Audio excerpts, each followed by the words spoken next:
to look for Danica. Asa man ang room ni Danica? Grade 5 daw.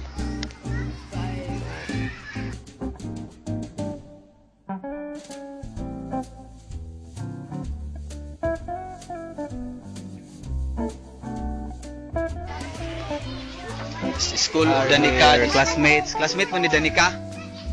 Classmate mo? Oh, you're Danica's classmate. So here's Danica. Say hi, Danica. Hi, are you happy? I'm so happy. Okay, so to read the letter that you sent. Show us the kuan po the photos katong mga drawing pagawasa.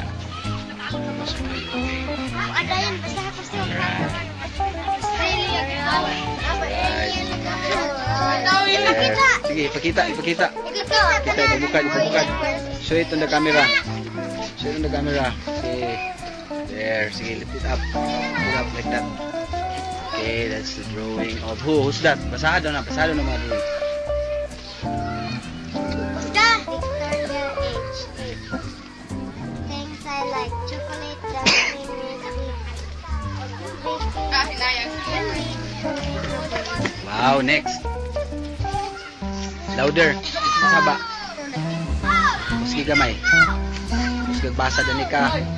Gabi, 11 to 12 years old.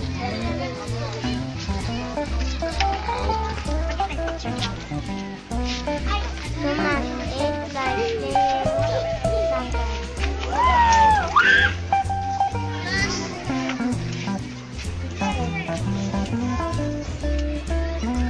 Oliver, 6 years old. I like playing with my little brother.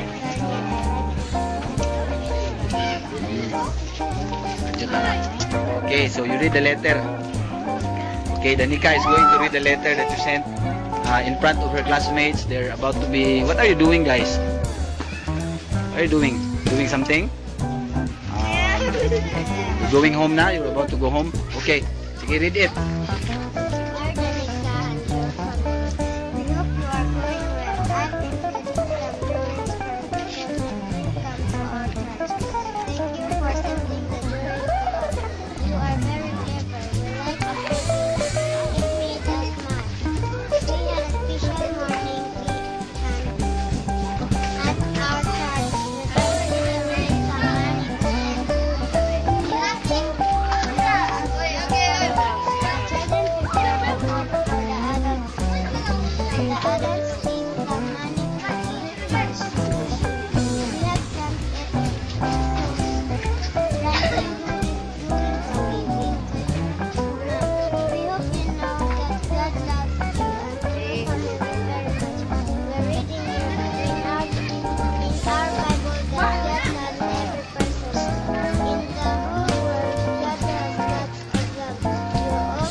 To say to them,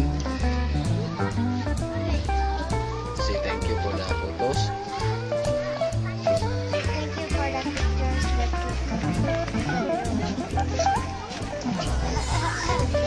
Okay, so these are Danica's classmates. They're looking at her when she was reading. These are their audience. Okay. Okay, so Danica, did you write something for them already? Ha? Did you? Wala pa? Sulat na ka? Anak? Okay. Sige. Okay, now, you keep that, ha? Don't lost it. Okay? Sige, bye-bye. Bye-bye. Bye-bye. Bye-bye, Danica. That's Danica. She's very conscious because all her classmates are looking at her. And some of the kids here. Okay, bye-bye boys and girls.